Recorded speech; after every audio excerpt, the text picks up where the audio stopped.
This broadcast is part of the IC Robots radio network.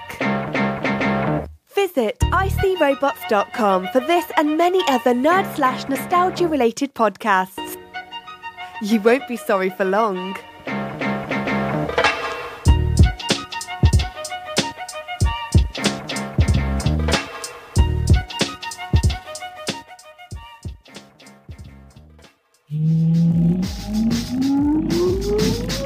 Countdown for blast off. X-5, 4, 3, 2, X-1, fire. I don't wanna grow up, don't wanna grow up. I don't wanna grow up, don't wanna grow up. I don't wanna grow up. I'm a Toys R Us kid. There's a million toys at Toys R Us that I can play with. Welcome to the Toys R Us Report, recorded live on Jupiter's third largest moon, Callisto. Yo, he's in the house now. Dudes with ice grills raise their eyebrow, amazed like, wow, he's your host, Icy Robots. Greetings, Earth people. I am from Jupiter. It is me again, IC Robots. I am not a hero, but I do sacrifice a bit of my week each and every week to make your week a bit less week. And this week, it is going to get so less week. We're going to talk about 2 movies I saw. We're going to talk about a con I went to. It was called Sac-Con. We're going to talk about this. We're going to talk about that. We're going to talk about some TV shows. We're going to talk about some toys. All sorts of fun stuff. It's going to be a great show. You're going to have a good time. I guarantee it. All right, now, hit it. You do it for the fame. We do it for the cause. That's why we're real living and you're just Mr. Movie Montage. Children growing, women producing, men go working, some do steal.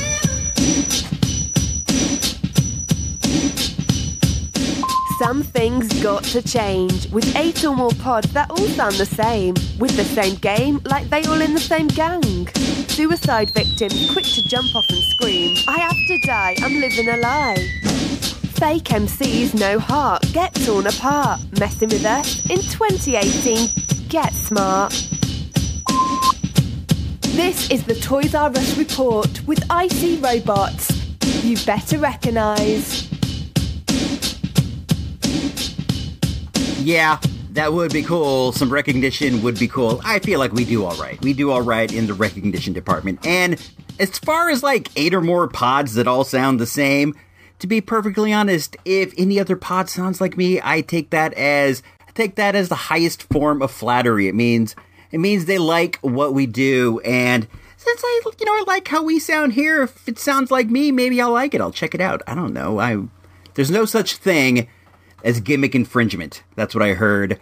That's what I heard a wise man say once. It means that once you put something out there into the universe, it sort of belongs to the universe. I like to come up with original ideas, but all original ideas are still somewhat based in ideas that already exist. I guess what I mean to say is there are no original ideas at this point. No such thing as gimmick infringement. Once you give it out there, it's out there, man. Anyone can do what they want with it. You guys know that I got this new TV.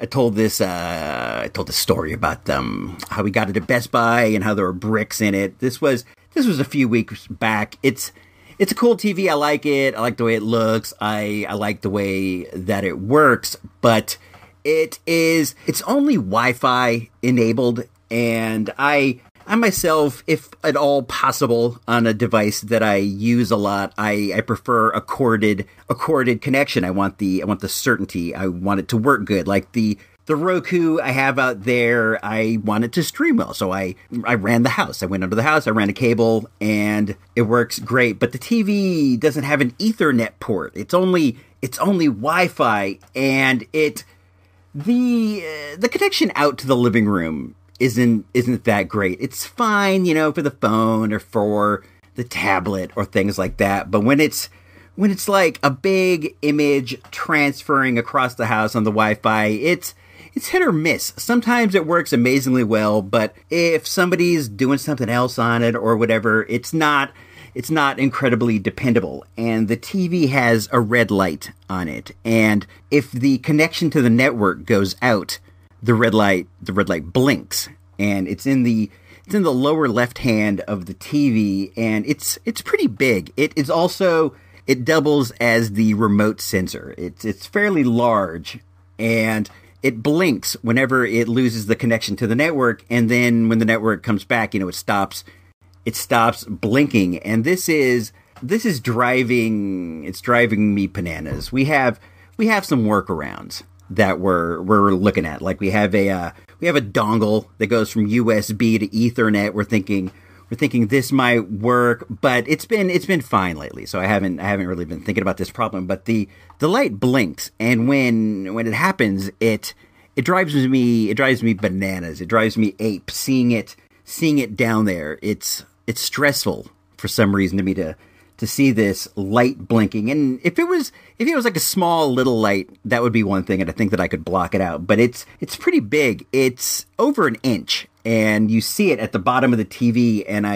if it's going off, I catch it. I catch it with my eye. It drives me crazy. And I'm sitting there one day, and we're watching Black Lightning, and it goes out. And for whatever reason, it's not connecting to the network again. Like, it's going for like a minute, 2 minutes, and I'm watching it blink, and it's driving me crazy. I want it to stop. I don't know if it's the visual distraction of seeing the light, or if it's the mentalness of knowing that something's not working right. Like when you're in the whip and you hear some weird sound, and it may not be a big deal, but still it's something not working right, and you want it to work right. I want the Wi-Fi to stay connected. I want an Ethernet port, but I don't have that, and it goes in and out every once in a while, and it bugs me. And I'm sitting there, and it's bugging me, and I look over to the wife, and I go, "That light's driving me crazy." And she goes, "What light?" And I go, "That light down there on the left." And she's on the left side, so it's even more in her line of sight. And I go, "That one right under the TV that's blinking." And she goes, "I didn't even notice." And I go, "Are you serious?" I'm like, You didn't see it? You didn't see it at all? She's like, "No, I'm watching the show. My eyes are on the show. I didn't see it at all." And that was amazing to me. It was this look into this look into how the two of us differ. And this was interesting to me because she seems like, I'm not going to say she seems like she is a happier person, but she's always on the happy tip. No matter what goes on, she's always in a good mood. She is always in a great mood. And I myself, I suffer from occasional dark moods like we all do, but she seems above the dark mood. She has her moments. She's like everyone else, but she is by and large just very, very happy with everything. And she should be happy with everything. We have everything great. Our lives are great. I'm very pleased with how things are, but every once and again, something like this blinking light will get to me. And for her, it's like the blinking light doesn't even exist. It doesn't even exist. She doesn't see it. And that ability to look past the small things, I think, is what is leading to her happiness. And that's kind of where I was going with this. I think that a key to happiness is overlooking the small things. Now, that doesn't mean to say that you should ignore things that could lead to bigger things. Like if you get a weird growth, and it doesn't really hurt or anything, but it's something you should look at, and it could lead to worse things. You don't want to like swat those things off your shoulder. But I think by and large, the ability to look past the small things that don't mean anything are the key to happiness. Because eventually the light's going to stop blinking. It's going to connect to the network. It's not a big deal. And even if it's not connected to the network, you're not watching the network. So it's not a big deal. But still, though, it's hard to look past these small things. And I'm sure we all have these blinking lights in our life, that we just can't look past. I don't know why I'm dwelling on this for so long, but it feels like a great insight into how to achieve happiness. And that's, that should be something that we're all out there, reaching for and striving. I think happiness is something that has to be achieved. I don't believe it's a natural state for some people. I think for some of us out there, it's something we have to strive for. And I realize I've spent the last, 8 minutes talking about the idea that you shouldn't sweat the small stuff. I know that this is out there, but sometimes it's like you have to live it yourself. You have to get some real life example before something that's clearly obvious make sense. And I'm hoping that by sharing my example, maybe this will be something that you can integrate into your day-to-day.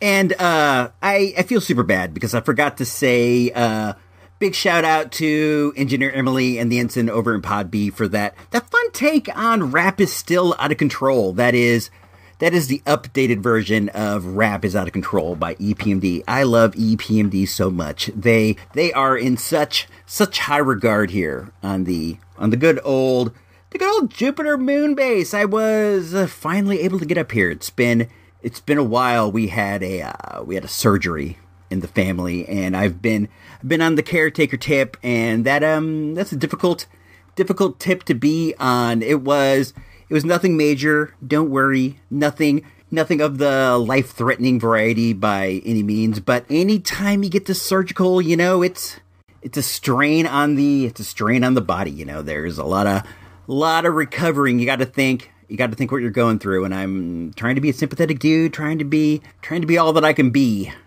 Trying to help out as much as I can. But being on that tip, that's a difficult road. You gotta give it up to these medical professionals, these people who do it for us all the time. It's been a while since I've been up here. I've been down there on Earth Base watching that new TV, being on medical leave. I haven't had as many opportunities as I would have liked to get up into the booth. But I was able to sneak away and do some stuff.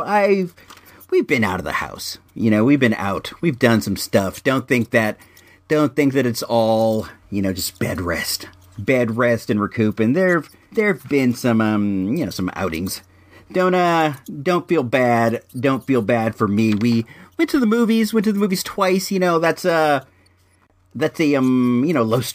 low stress activity. Let's talk about that a bit. Let's go into at the movies.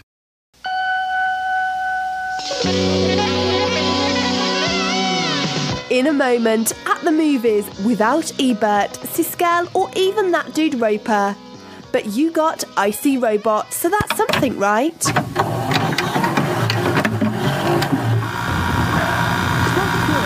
the idea. You're looking for your lost dog Spots. Does anybody know him?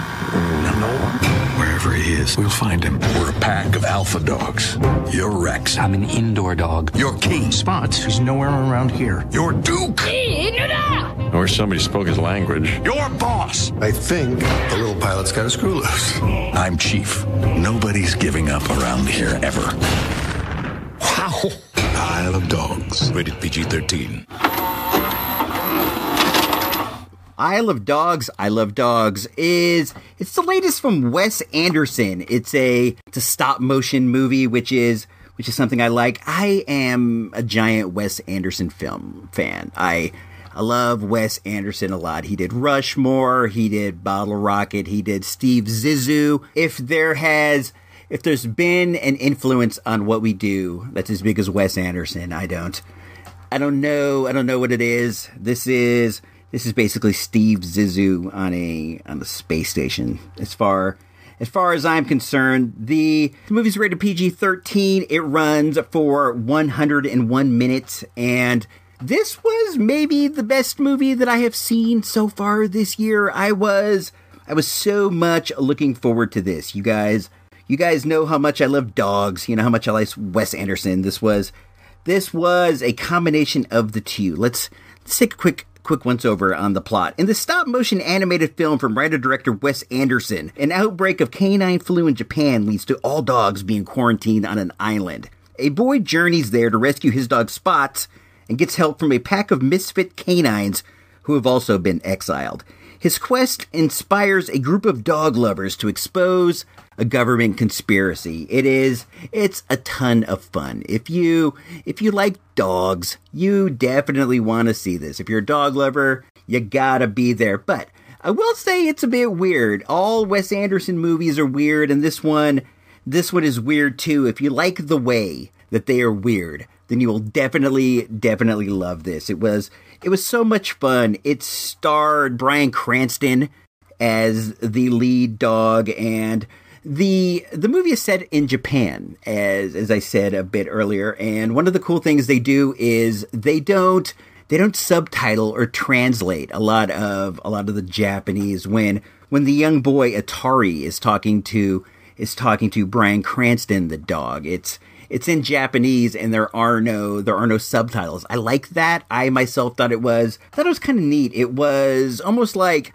being in the mind of a dog in a way. You're hearing these words, you don't really know what they mean. You're seeing his actions and the way that he's saying the words, but you're not really super sure exactly what they're saying. The important parts were translated for you. There were parts where Mayor Kobayashi, who was he's the heel in the movie. He's the one that he loves cats, and he's the one who banned the dogs. He's part of the Kobayashi cat clan, and he hates dogs, sends them away. He's the heel. When he says an important proclamation, like something that you need to know, they have like a translator who reads it to you. But by and large, they don't translate a lot of it. That was an interesting idea to me, and I did like it. One of the things I love about Wes Anderson's work is there's just this super fine attention to detail in every frame, and this movie is no different. I think that it bears out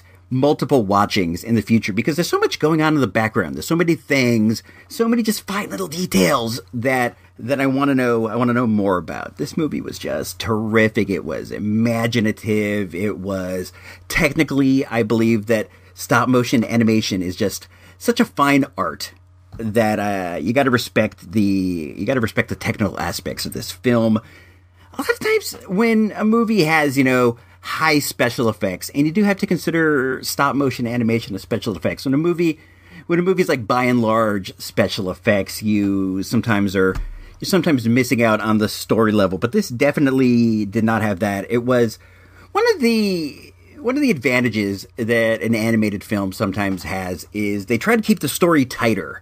They're not just actors running around on the set. Everything has to be created, and the creation process is more intensive. So they keep everything tight. And this movie, it's definitely tight. It plays real short, which is always nice to me. I don't want to give a lot away. I just want you to know that if you like dogs, if you're one of those guys, you need to see this. It's a lot of fun. On the good old-fashioned Source Magazine Mike meter, with 5 being an all-time classic and 1 being a dud, I'm going to go out there and I'm going to give Isle of Dogs a super solid 4.5 mics. 4.5 mics.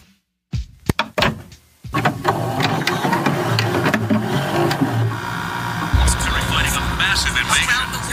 Total devastation.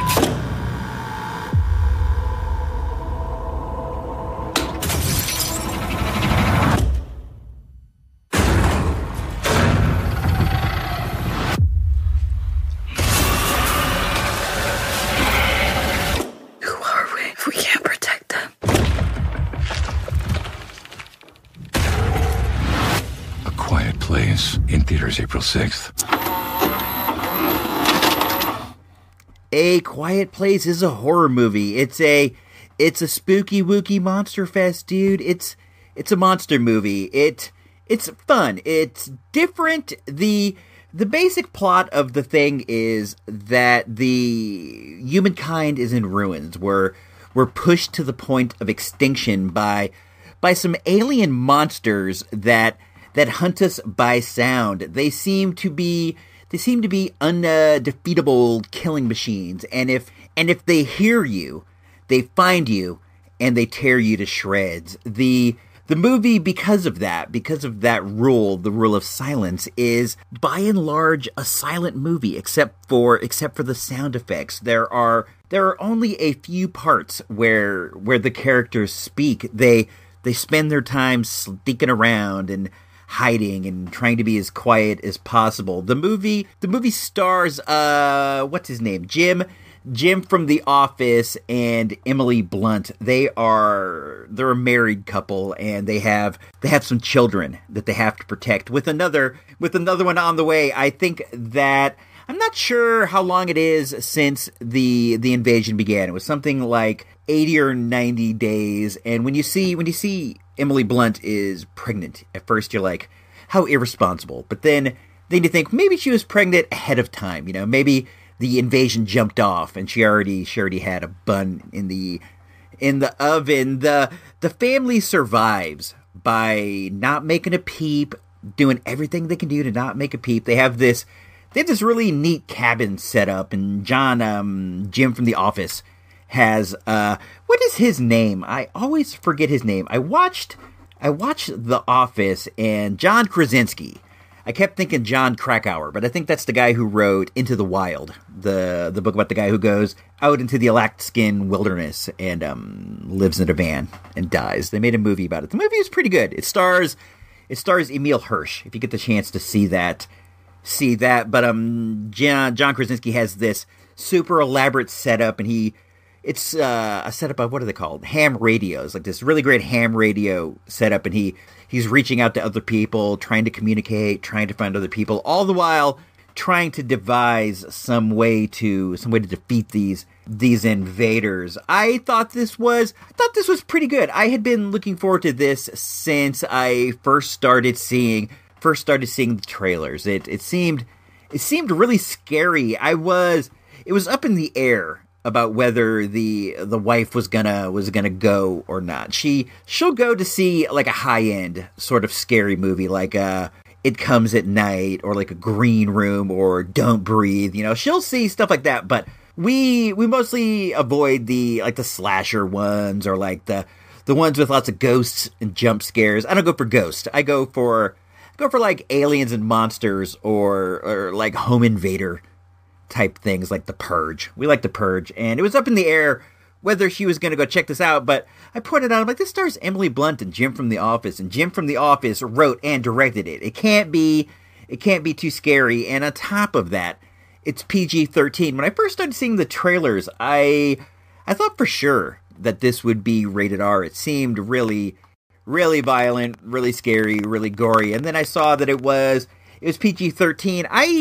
I myself avoid, I think, PG-13 horror movies, because I'm not like the biggest horror buff in the world, but if I go, I want to go all the way. You know, I want it to be scary, I want it to be gross, or whatever. I want the full horror effect. I don't want the watered down PG-13 horror effect. So I was a little iffy when I saw that. I knew I was going to go see it, but I didn't know how good it would be, and it turned out that it's really great. It has an interesting structure. It's almost like they go first act, and then the last 2/3 are the movie are the third act, because it starts off, it kind of shows you what's going on, and then a tense moment happens, and you think, like, this is the tense moment in the middle, and then eventually they'll get to, like, the third act, big tense moment. But this tense moment takes the whole rest of the movie. It just ramps up. It starts, it gets worse and worse and worse and worse. Everything keeps getting worse. And that was a structure that made the movie play really fast. Like, it starts and it is just cooking. Also, it's only an hour and a half, which I definitely appreciate. There are no wasted moments in this. It gets started, keeps going, goes and goes and goes, builds up, explodes, and ends. I thought this was really good. Really good debut from John Krasinski. I've heard that his next project is going to be some kind of a sci-fi joint, and if it's anything of the quality of this, I'm looking forward to it. I have never been like a John Krasinski fan. I've seen The Office. I'm an Office fan, and I think on that show Jim comes across like a real bully. He doesn't seem like a cool guy at all. He has that dumb face that he makes. He looks at the camera and he's like, making this stupid face. I knew that if I worked in the office, I would not be friends with Jim. I don't know if that I'd be enemies with Jim, but Jim does not seem like the kind of guy that I want to hang out with. And even though Dwight's a lunatic too, Jim was always bullying Dwight. They were always bullying each other back and forth. But I think that Jim was the worst of the two. I had to at one point separate John Krasinski from Jim. I was telling this to somebody, and they're like, you know, they're different people. You know that Jim is just a character that was written, that he played. He's not that guy. And I said, you know, you're right. You're right. I got to separate. So I was able to separate and watch this movie with like open eyes. And I'm like, you know what? John Krasinski is not bad. Jim is kind of a jerk, but John, not that bad. And the movie has Emily Blunt, she's always a delight. She's one of my faves.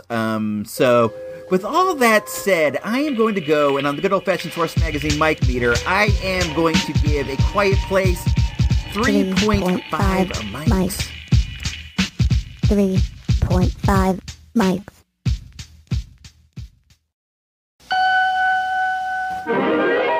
Tonight's program has been brought to you by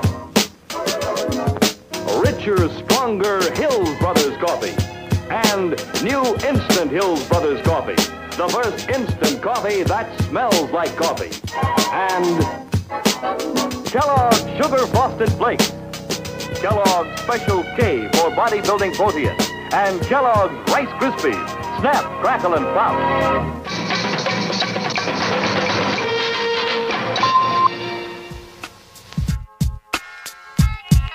This week we have something sort of interesting. Your boy, I See Robots, took a trip to a comic show.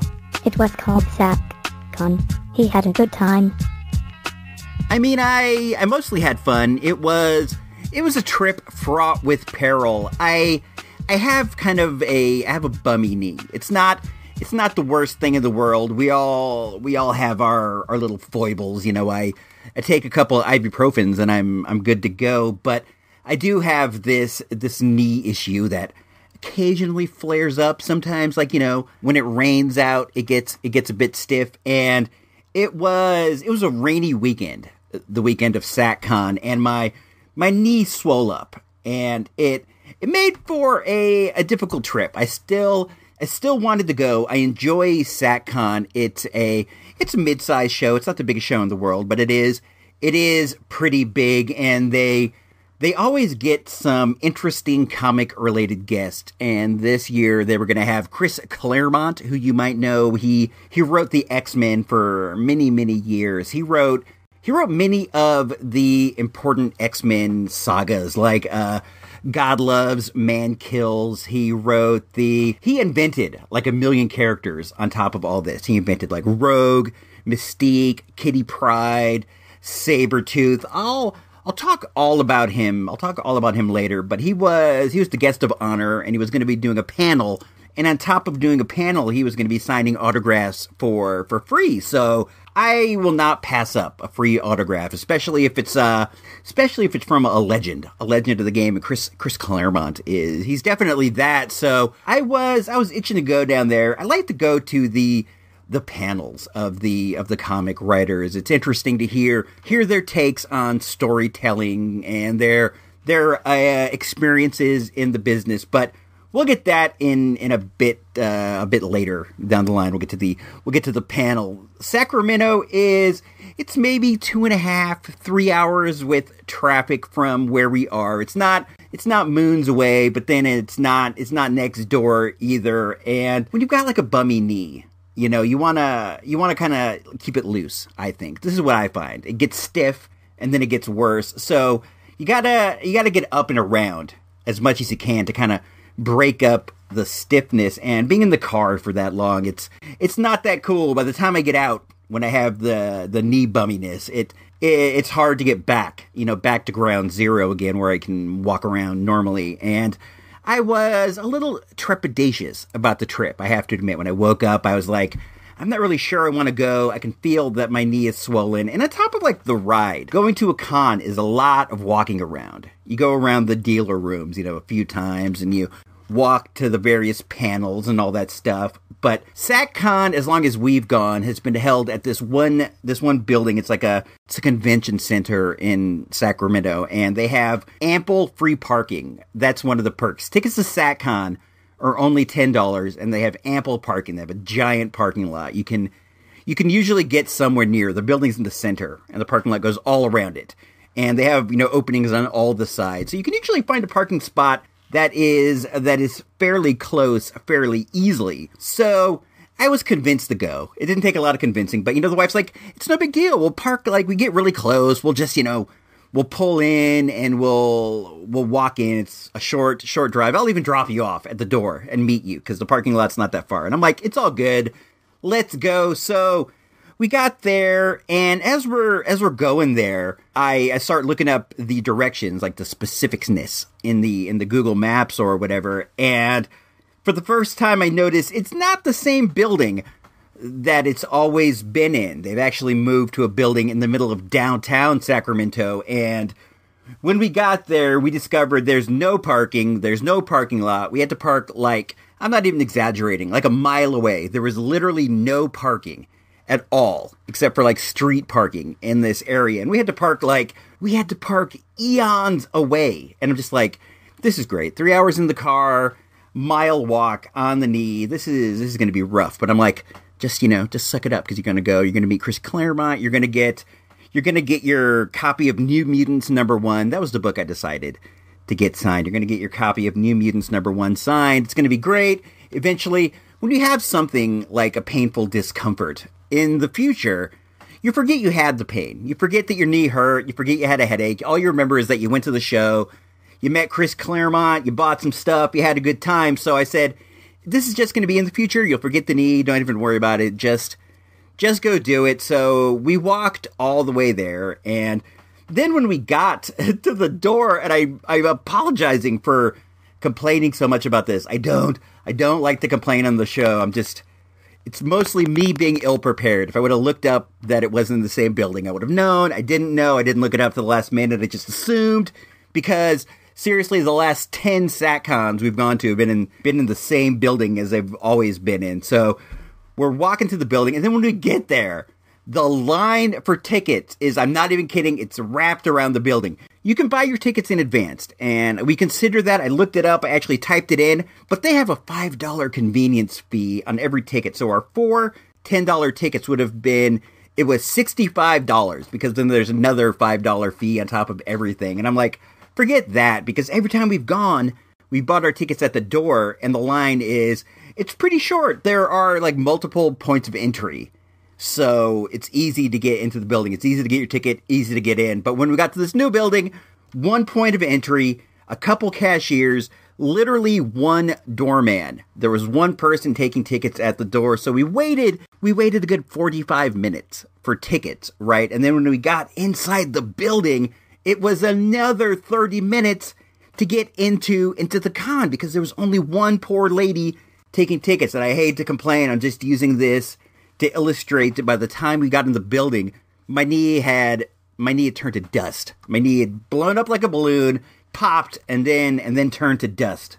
A big concern during all of this was that we were going to miss the Chris Claremont panel because it started promptly at 1 o'clock, and by the time we even arrived in Sacramento, it was already 20 minutes to 1, then we had the lines, and it was past 1 before we even got in the building, and I'm sweating it, man, because this was the reason that I decided I wanted to go. I'm like, I want to go see this panel, and I'm like, you're gonna miss the whole stupid thing. And then when we got in, we discovered that he hadn't even started yet. The line for his autographs, he was signing autographs before the panel. The line was insane. It was stretching like just down this way and around this way and back this way. And he was trying to crank out as many of these as he could before he went on stage. So the panel started substantially late, and I can appreciate that. He was trying to take care of the people who were in line. I get it. It's cool. It worked out for me because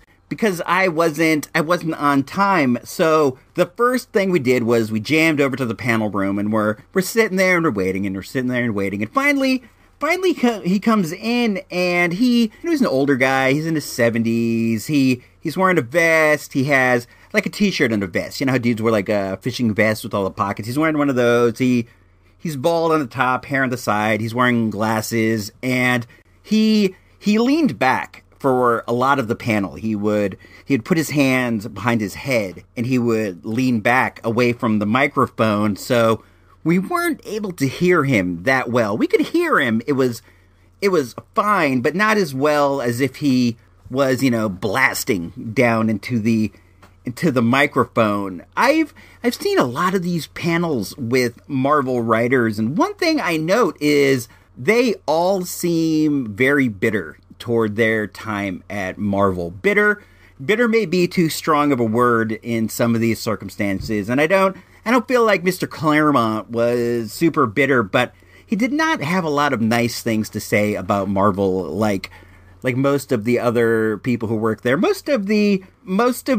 beef is that Marvel doesn't have the proper respect for their work. He told a story about making the God Love Man Kills graphic novel and how they wanted a 64-page book. I don't remember if that was the exact right number, but they wanted, let's say, a 64-page book, and he turned in a 120-page script because, he thought that the story had enough weight to carry 120 pages, and they were like, what the heck? We didn't ask for this. We only have 64 pages, so they decided to squish it all down, and he was very dissatisfied that this is what they did with his great work. And it is a great work. Heed me correct. It is a great work. But I am sort of the tip that if the boss asks you for a 64-page script, you should try your best to deliver a 64-page script, especially when the book is already set. It's probably been ordered ahead of time. We're gonna send the printer 64 pages. That's how big the book's gonna be. It's budgeted.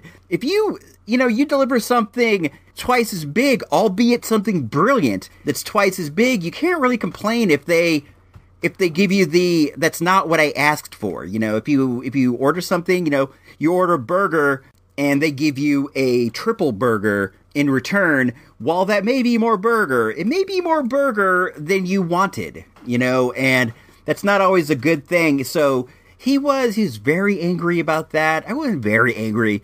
That's taking it too far. He wasn't happy about that. He wasn't happy that he said that he would go to Marvel. He goes to Marvel frequently and he'll shoot ideas at them. And he said that he'll shoot an idea at them. They'll tell him, we do like it, but no thanks. And then a few months later, that idea will come out written by somebody else. So he accused Marvel of stealing his pitch ideas. And I tried to record a lot of the panel. I tried to see how much I can record because maybe I can put it on the show. But he wasn't near the microphone, so I picked up a lot of background noise. I'm gonna play a small bit here where he talks about one of his pitches for a Spider-Man Spider-Gwen crossover. It's not the greatest audio, but you can hear what he's saying. You kind of hear the people in the back. Let me pop in the cassette. All right, here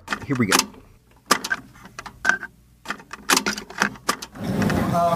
I came up with this pitch for Marvel last year, which hit me. It's like, wait, we've got this really cool Spider-Gwen. Yeah. Well, Gwen Stacy is, Gwen Stacy. Yeah. So, why don't they, Peter, you're alive. Gwen, you're alive. Peter, you have spider powers? Gwen, you have spider powers. Wow. It's like... Let's make some spider, baby. And then... Miss Watson, you do not know me perhaps. I am a friend of May Parker. My name is Otto Ortegas. I have for you what is called a proposition. And the next thing you see is Doc What?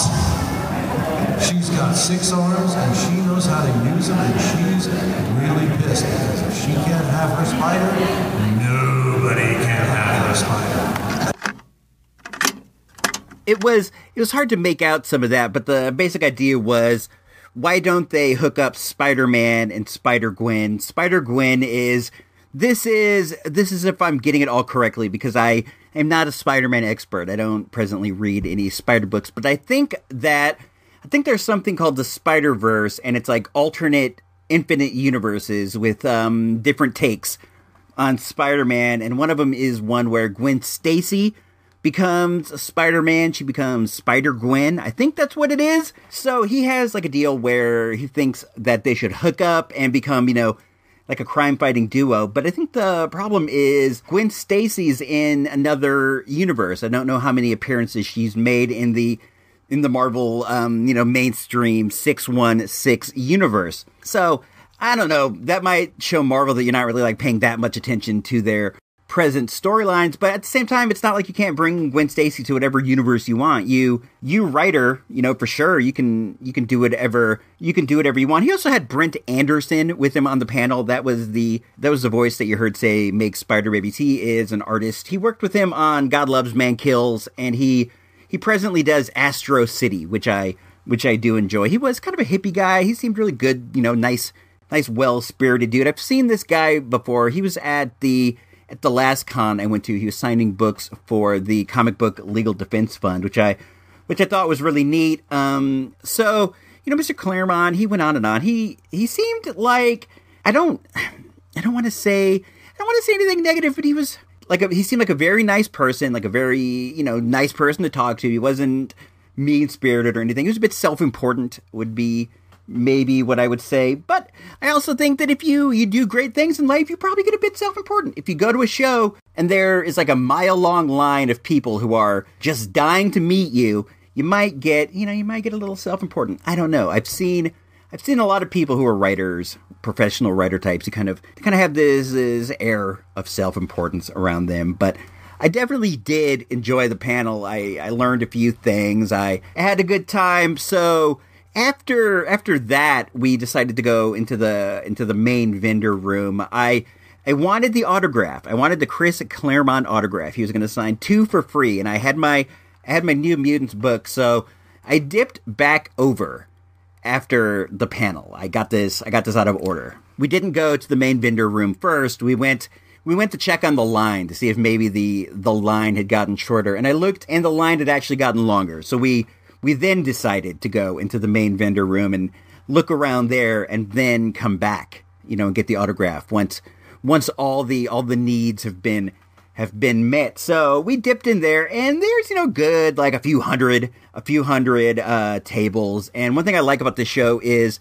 it feels like things are priced to sell. Sometimes you go to cons and the prices are through the roof. This feels like a buyer's show. Like people want to sell their stuff. There's good bargains to be had if you poke around. So, we're poking around, and this was the first place that I saw the solo Star Wars figures. We weren't able to find them at my Target. Went to 2 Targets. Normally, you'd go to Force Friday at Toys R Us, and they would be there. But we had to go to 2 Targets, Walmart. Couldn't find them because apparently they've all been bought out by the vendors because the show was full of solo figures. I saw all the solo Star Wars Black. I saw Solo. I saw Lando, the whole bit.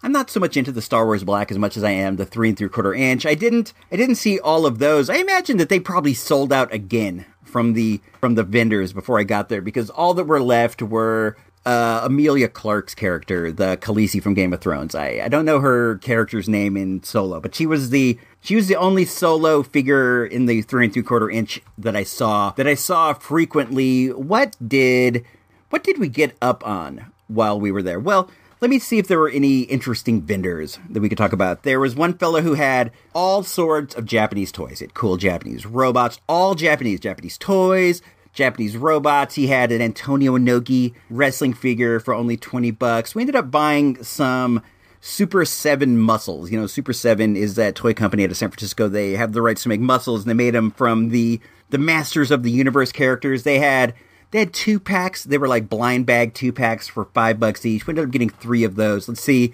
if I can remember off the top who I got. I got Evil Lyn and Beast Man, Triclops, the one who flies like a bird, whose name's eluding me right now. I got Ram Man, and also Fistor. I think I was really pleased with these. We didn't open them until we left. If I would have known how dope they were, I would have bought a lot more, because I think they're pretty fun. They're on the same scale as the Pink Muscles from back in the day, but they're Masters of the Universe character. They also had alien characters, and they had something else, but I can't remember off the top what that was. There are a lot of comics at Sac-Con. I know you go, well, it's a Comic Con, of course there's comics. That's not always the case. A lot of these things they're more like pop culture cons than Comic Cons. They specialize in like cosplay and movie stuff. It's cool, man, whatever. I see that things are passing me by as far as comic collecting, but Sac-Con has a lot of comics, and I dig that, because when I go to a show, I like to flip through long boxes of comics and see what I can get up on. I got up on a couple cool things. I got I think it is Showcase number 72 from 1968. It's the first appearance of the Creeper. The Creeper is a DC character that was invented by Steve Ditko. I imagine he lives in the Batman universe. He's a good guy. It's not like he's a top-level dude. He's a lower mid-carder. I think his story is that during the day, he's a newscaster. At night, he becomes the Creeper. And the Creeper, he's all wacky. He has this wacky costume. He's like green with like these red like fabric tendrils coming out. He looks all goofy and he acts zany and says goofy things. He's kind of like what Deadpool would have been back in the day. And I don't really see a lot of chance for a Creeper resurgence because the word Creeper kind of means something different than it did back in 68. But he's a character I've always kind of liked. I was able to pick this book up for $20. I was happy with that. I got a bunch of graphic novels. When you go to these shows, there are always vendors who have tables with graphic novels for $5, and I will always get up on a few. I'm always looking for good comics to read, so I got like 4 or 5 books. I got a couple G.I. Joe graphic novels. I got a Daredevil one, a Nick Fury one, Nick Fury, Agent of Nothing. I got that. I'm looking forward to checking that out. And I got those, and I got this stuff. So we decided it's been a while. Let's go back out and check out the Chris Claremont line. I told him, I'm like, I'm gonna go and I'm gonna get in the line. I'm like, this is it. This is the time. This is the time for me to go and do it. I've been around. I've bought some stuff. It's time. So I go and I get in the back of the line, and this line is immense. It is immense. It's stretching to infinity and beyond. So I get in the line, and I'm standing there, and I'm in it for a good 45 minutes. And the thing is, during this 45 minutes, it hasn't moved a person. I'm not exaggerating to you at all. It sounds like I might be, but I'm not. The line has not moved 1 inch. I am standing in the exact same place that I was. So I thought, man, this is whack. So I got out of the line. My knee was starting to give me trouble because I'm standing in the same place. I'm kind of trying to shift my weight, but it's not going good. Like I said earlier, you gotta stay in motion. That's the key. So I abandoned line. I went back into the vendor room, and I met up with the squad, and we looked around some more. I found a guy who had a lot of vintage G.I. Joes, which I love, and I'm going through the Lucy ones, and I'm looking for Snake Eyes. I'm looking for a 1982 Snake Eyes and a 1982 Scarlet. They're the top on my list. I want those loose. And I'm looking around, and I flip through all of those, and I go through the bins, and I don't find one. So then I'm flipping through this bin of, they're like 90s, 2000s G.I. Joes, like the 25th anniversary Joes and stuff. I like the old Joes. The 25th anniversary, they're cool, I like the old Joes. So I'm flipping through, and I come across a carded Mainframe. He was I'm thinking like, I don't know, 91, 90, something like that series Joe. He's the communications officer that supplanted good old Breaker from the original team. Breaker retired or whatever, and he got replaced by Mainframe, who is also computer nerd kind of deal. And I saw him on the card, and it said only $25, and I examined it. I'm like, this seems too good to be true. So I give it a pretty thorough exam over, and I see that there's like a piece of tape on the front that's holding like where the card didn't rip, but like the graphic started to come off of the card a little bit, and somebody had taped it down, but the tape is yellowed. It looked like they did this like years ago, and I don't even mind about something like that. That is like such a minor issue, and I'm going to hang it up on the wall anyway. There's no way I'll even be able to see that tape. And my collection's for me. It's to me, bring me enjoyment. And if I don't sweat the tape, then it's great. So I bought that, and I was super happy to get it. Anytime I can get a carded Joe, I'm pleased. And getting one for like $25, I was so pleased. That was my biggest score of the day. And then after I did that, I I found a lady who had magazines, like tons and tons and tons of magazines, and I was able to find 20 issues of Toy Fair magazine. Toy Fair magazine is like my favorite magazine of all time. It's, you know, the action figure magazine from the people who put out Wizard. I was able to get 20 issues of Wizard of Toy Fair rather that I didn't have for like only $1 each. I thought that was great, and I got that, and I'm like, okay, let's go back and check out the Chris Claremont lines. It's been like another hour. It has to have shortened by now. There are only so many people in the entirety of the con, you know. So I'm thinking like it has to be short. So we get back over there, and the line is like the same. It's like the same length. It's stretching forever. So I go and I'm like, I want to find the guy that I was standing next to see how far I would have moved along. So I find the guy that I was standing right next to in line, and he's only moved up like, I don't know, 10 feet, 15 feet. I'm not even kidding, like 10 or 15 feet. I'm like, this is craziness. What's going on? I'm like, let's kind of go back out. You could see where the people were signing. You could see Chris Claremont signing, and I go, let's go out there and just kind of spy a little bit and see what's going on. So we get to the front of the line, and he's signing, right? He's doing his signatures, and every book that comes out, he's commenting on the book, and he's telling a story about the book. Now, this is really, really nice. That is really great. You're getting a super great experience. You're getting him telling you what he was thinking when he wrote this story. But at the same time, there were so many people in line that I can't even imagine that he's going to finish. You know, the con closes at 5 o'clock, and it's already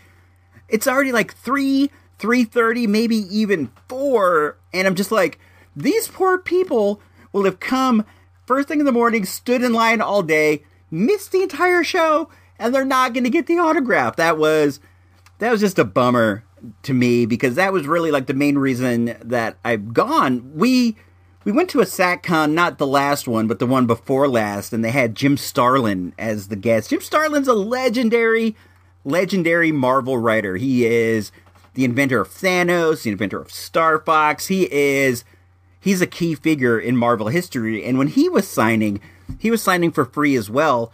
We just walked right up. There may have been like 2 or 3 people in front of us, but we were in and out in a couple minutes. I expected the same thing this time, because Chris Claremont is a bigger star than Jim Starlin, but it's not like he's 1,000 times the star. But this line was so long, and it was slow moving, man. I've never seen an autograph line move this slow. He was giving everybody, it seemed like a 10 or 15, 20, 30 minute personal conversation. I was impressed with his dedication.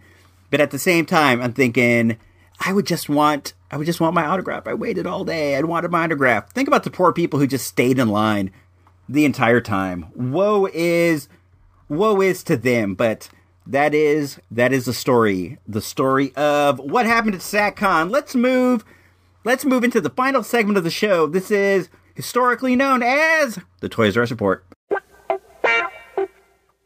Please drop by supportthereport.com and consider becoming a show patron for as low as a measly $1 a month. It's the right thing to do.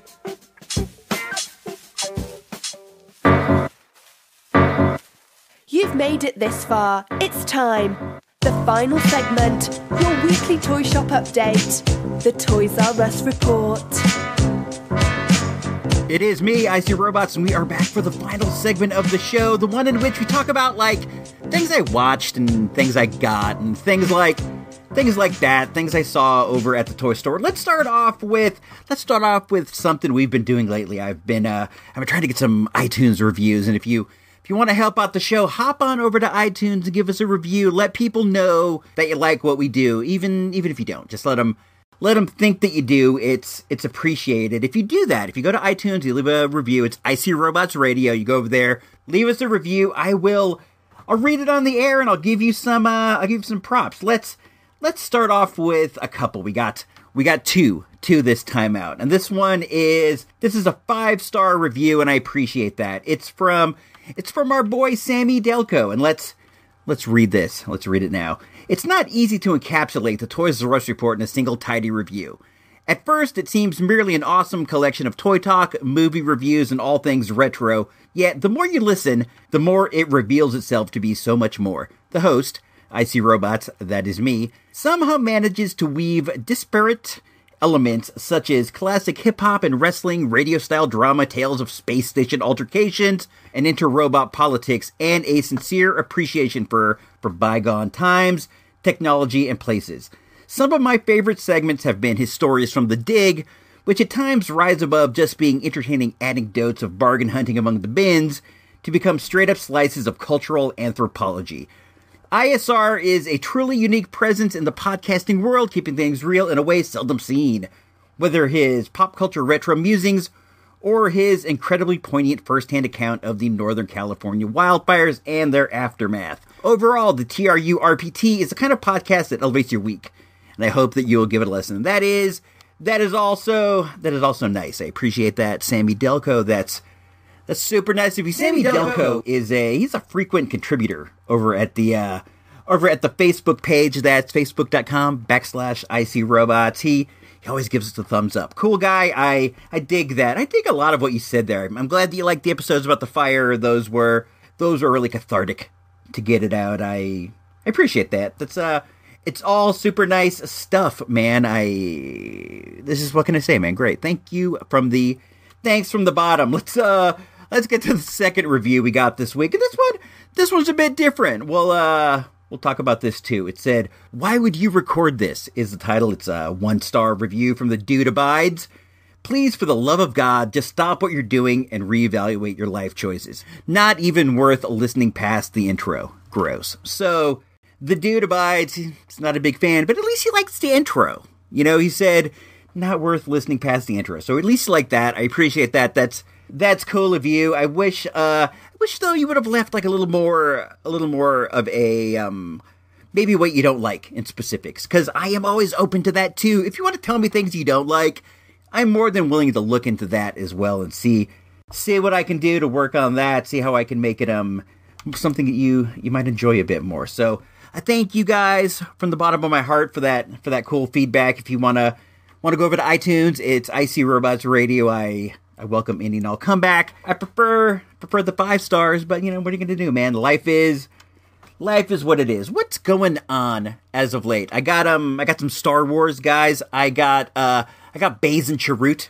at Walmart. They were on sale on the clearance. They're the 2 Rogue One dudes that hang out with Jyn Erso at the end. The one guy with the gun that looks like an old style canister vacuum, and then the blind chap who defeats guys with a bowcaster and a bow staff. He sticks to the bow. I got them. I like them both. I think they're both great characters, and they're ones I've wanted to pick up for a while. I just hadn't got around to it. I saw them. I think they were $7, so I was happy to do that. We were getting the oil changed, and I dipped over to the toys, and I picked them up. I'm very, very pleased. I want the 3 3/4 inch BB-8. He comes, as far as I know, packed in 2 ways. There is a set with Rose, and she's in her Imperial getup, and you get BB-8, and you get the evil black BB-8 from the Empire. And then I believe there's one where she comes packed with Rey,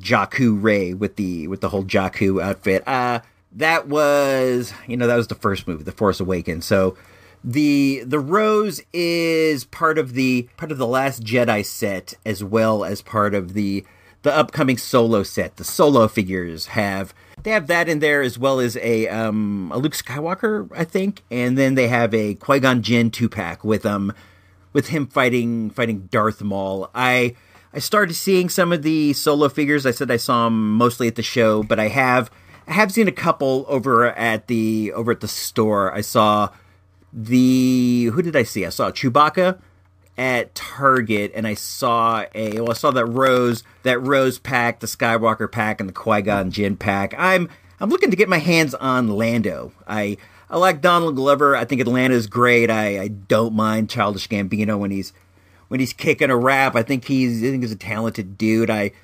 the Lando with him in it. But right now that's in a 2-pack with him and some sort of like an enemy guy with like a spear or like a spear blaster. I haven't seen the movie. I don't know who he is, but I did eat some Solo pancakes. We went to Denny's. They have a special Han Solo menu for the movie right now. They're selling collector cups and cards. I thought the cards came with your menu.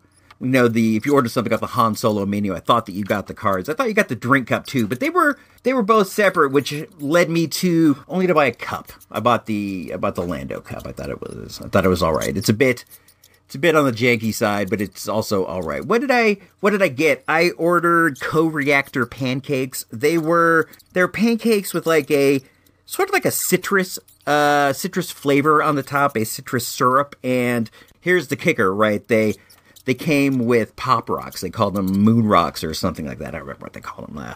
Some sort of radioactive enzyme, right? So you would take these and throw them on there, pour the syrup on each bite, and they would be popping when they went down. It sounds weird, but it was actually pretty good. I liked the syrup, and the Pop Rocks were, they're a fun diversion. I don't eat Pop Rocks on my food all that often. I'm not like a big pancake guy overall, to be honest with you. I like pancakes enough. I think they're fine. I don't eat them all the time. I know some people love them, and I definitely don't mind them, but they're not anything that I usually request. I'm just kind of a straight bacon and eggs kind of guy if I'm going to go out and have breakfast. I also like having steak and eggs. We go somewhere and, I'm in the mood for a steak. I might indulge in that, but the pancakes, they're a little sweet for my taste. They're definitely, they're definitely good. They're just not a big bread guy. I do like a piece of toast or whatever, but I don't really go for the waffles so much. I don't really go for the, it's a bit too filling for me, I feel weighted down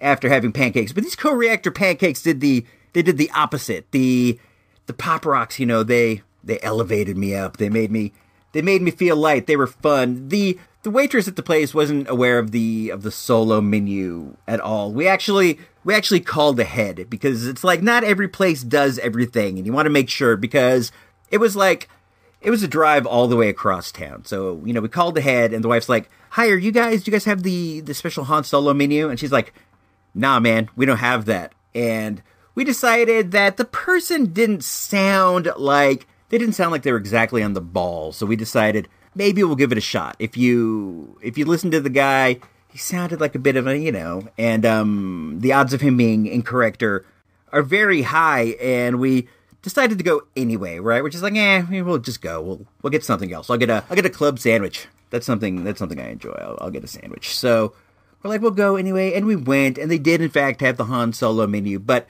they didn't seem like they had a lot of orders from it, because we're asking for stuff, and it wasn't like the most common thing. They were, checking to make sure what came with it and stuff. It was new, and I don't really think there's been a lot of orders for the Pop Rocks pancakes. They had like a burger, and it had some kind of like spicy thing on it. That was like the gimmick of the whole thing. It was like spicy, and it was red. I wonder what's going to be red in Solo. I'm looking forward to that movie. I have high hopes. I think that it looks like they're robbing a train. I think I try not to pay too close attention to the trailers. I don't want to get spoilers. Trailers give so many spoilers nowadays, so I make sure not to look at too closely. But I do think that I saw some sort of a train heist or something. That's cool, man. A heist movie in the Star Wars world. That definitely sounds like fun. What else is going on? Oh, I watched. I finally got through season 2 of Jessica Jones. I am a huge fan of the comic book world, Jessica Jones. I've been following this character since, the days of Alias. I bought Alias #1 when it first came out. This is one of my favorite characters. I like her. She's near and dear to my heart. During my prime comic buying years, and this was like during the era when they just started Marvel Max. I had a good job. I had a lot of disposable money, and I was buying tons of comics, so I look back at this time, it's real near and dear to my heart. And Alias was one of the books that I was like way into, and I was super stoked when they made the show, and I thought that the first season was great, but I didn't like the second season as much. I don't know, it didn't have a great villain like the Purple Man, and I realized like the Purple Man is like a once in a lifetime villain, for a show, and that they don't come around every day, But I didn't like it as much as I wanted to. I didn't think it was bad by any stretch. I made it all the way through with no problems. I didn't think it was whack, but it wasn't like the best series that I've ever seen. I hate to be negative. I don't like to say things that could be hurtful, but I don't really like Kristen Ritter as Jessica Jones very much. I've said this before. She's one of my least favorite actresses. She's 1 and 2. Her and Mae Whitman. I don't know. I don't like her portrayal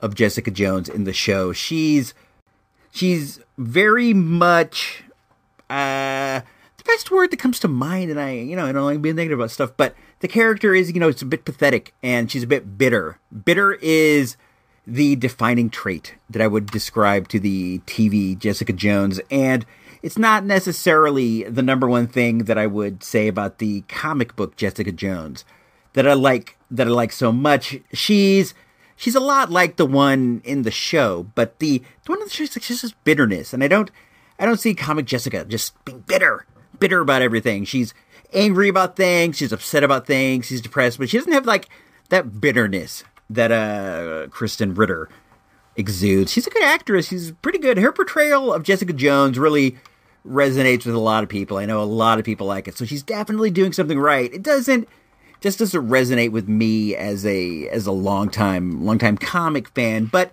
again, I'm not the one that they're aiming for. They're aiming for like a whole bigger TV audience, and people love the show, so hey man, they're doing stuff right. But didn't think the second season was as fun as the first season. Well, I wouldn't call the first season fun.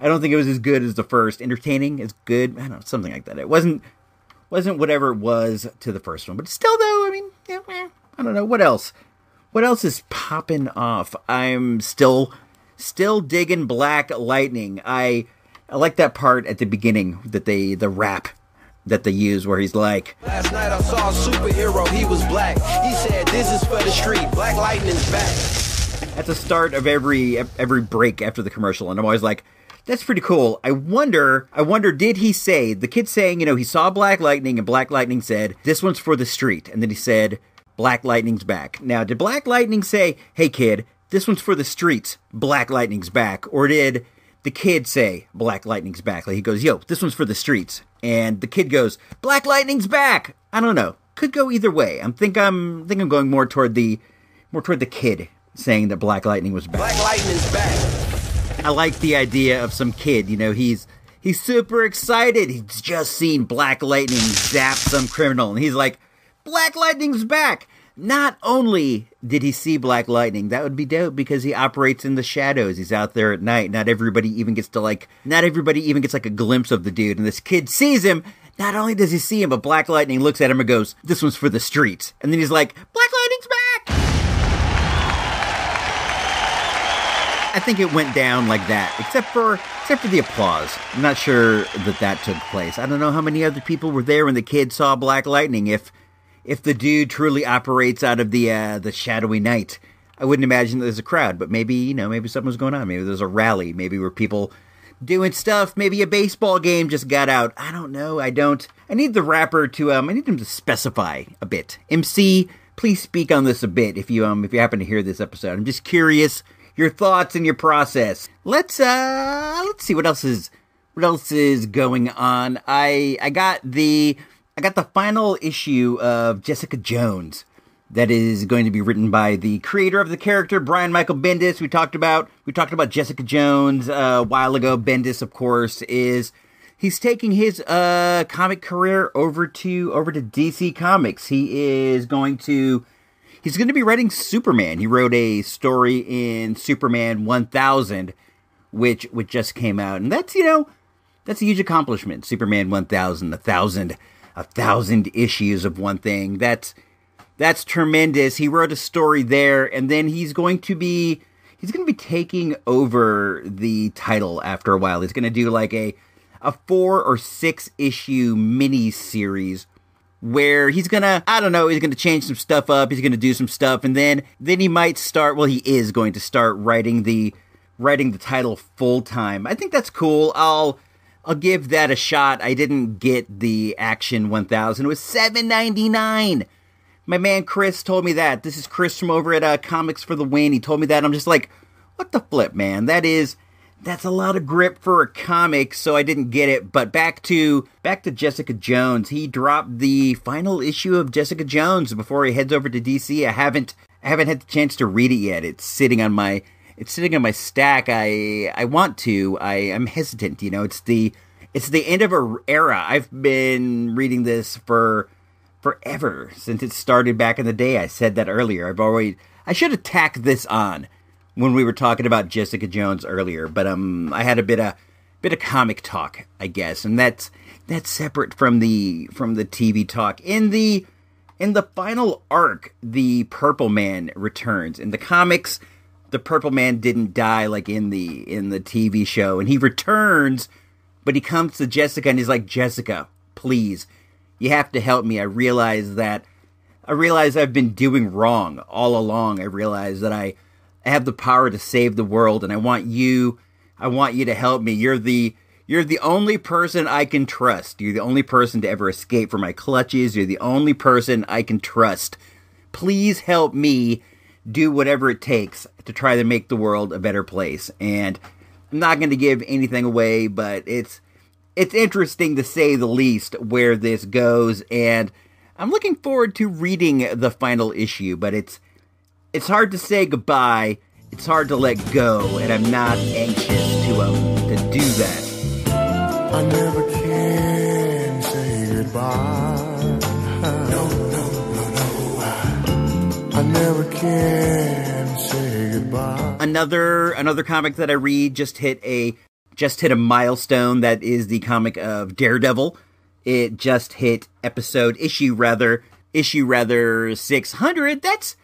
That's pretty dope too. 600's a big number. I've been into this one for a while too. During my peak comic days was when Kevin Smith jumped on and he started revitalizing Daredevil, and I've been on board ever since. I've gone through that. I went through Bendis. I went through Brubaker. I went through Mark Waid. I've been reading this for years, and 600 that's a nice milestone. I've had this idea in the back of my head that maybe it would be fun to try to collect every issue of Daredevil. There's some heavy ones in there, and you got Daredevil 1, that one's going to cost you like $600 to $800 minimum. You got a lot of first appearances, Stiltman, the Owl. I have a lot of early Daredevils. I kind of pick them up whenever I see one, and whenever I see a Daredevil of an early number, I grab it. I don't know, maybe I've been planning this in the back of my head for a while, but I think it might be fun to get one each of the 600 issues of Daredevil. A lot of them you're going to be able to get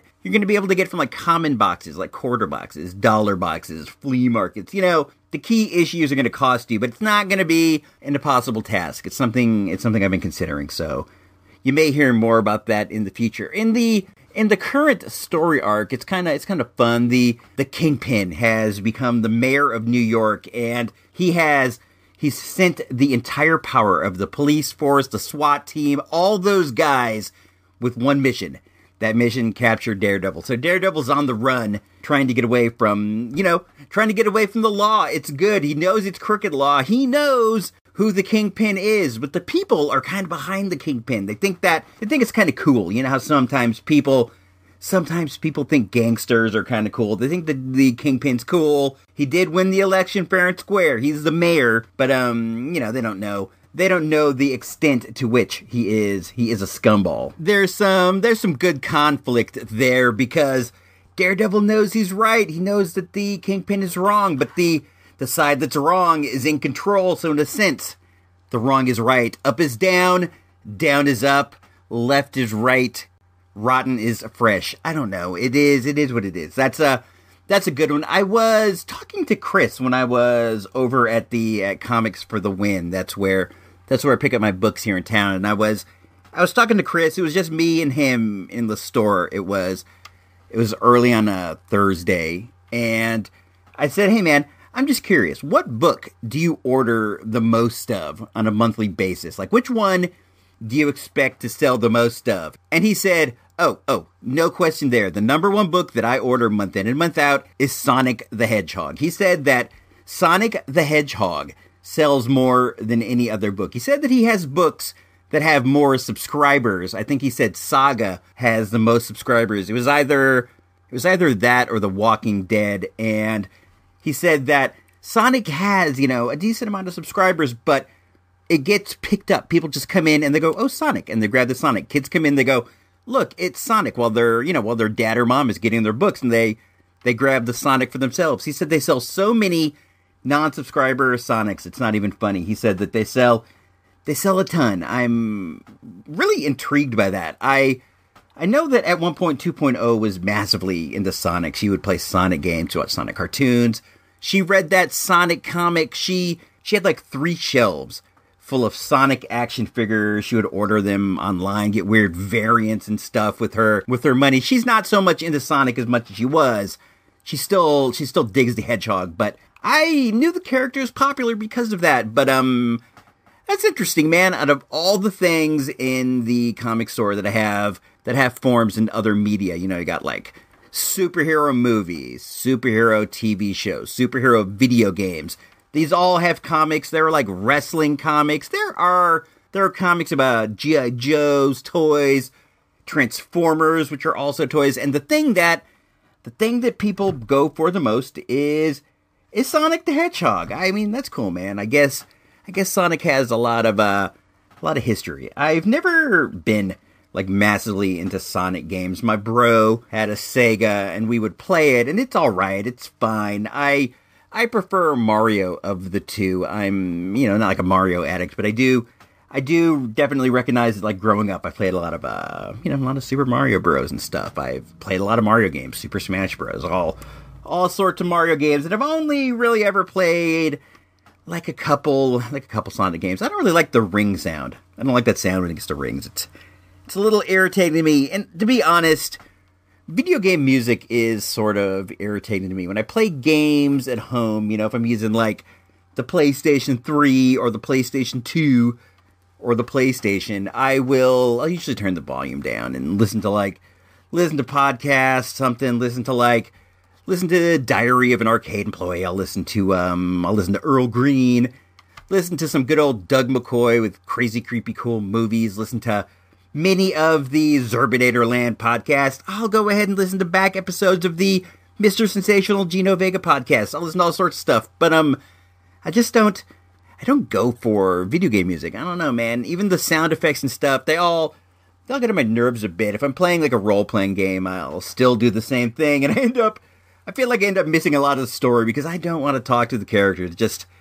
I just want to shoot them, I guess. I'm not the best nor the deepest video gamer that there is in the world of video games. I don't know, man. I like arcade games. So let's see what's going on around here. I've kind of, beat around the bush and mentioned that, I'm dealing with the after effects of a family member's surgery, and I'm on nurse patrol 24/7. It wasn't a major surgery by any means, but it is a mobility reducing surgery. So, I'm here just like doing what I have to do, and I cannot guarantee that there will be an episode next week. I am going to do my best, and you're probably saying, well, this episode's like an hour and 20 minutes, why were we able to get this one out and not one next week? The deal with that is I've had 2 weeks to work on this. We had the This Boring Life about Illinois, and then we had the audio handbook of the Marvel Universe with the Immortal Iron Fist. So I had 2 weeks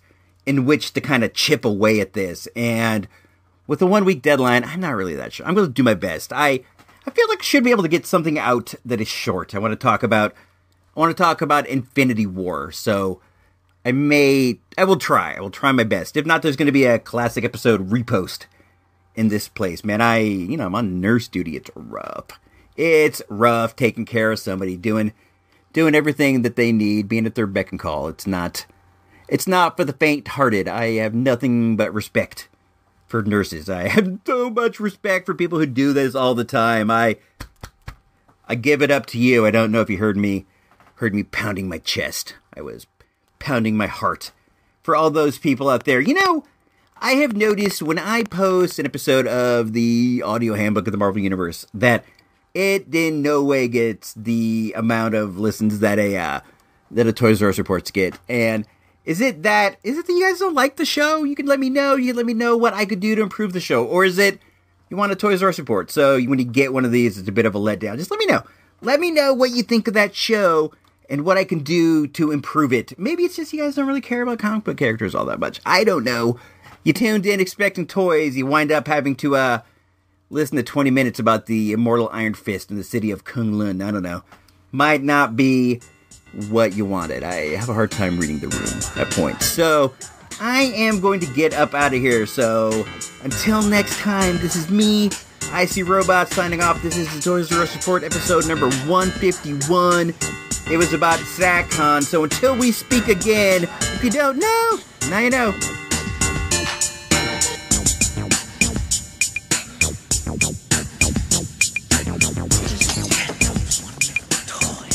KBHK TV44, San Francisco, Oakland, San Jose, Bay Area, Cable 12. This has been an IC Robots Radio production. IC Robots Radio is a listener-supported endeavor. If you like what we do and we make your day a little easier, please consider tossing a few bucks our way to help keep the life support running. All money collected goes to help us prepare for future space pirate attacks. Go on over to supportthereport.com for all the details. Thanks and have a great week. Everybody love everybody!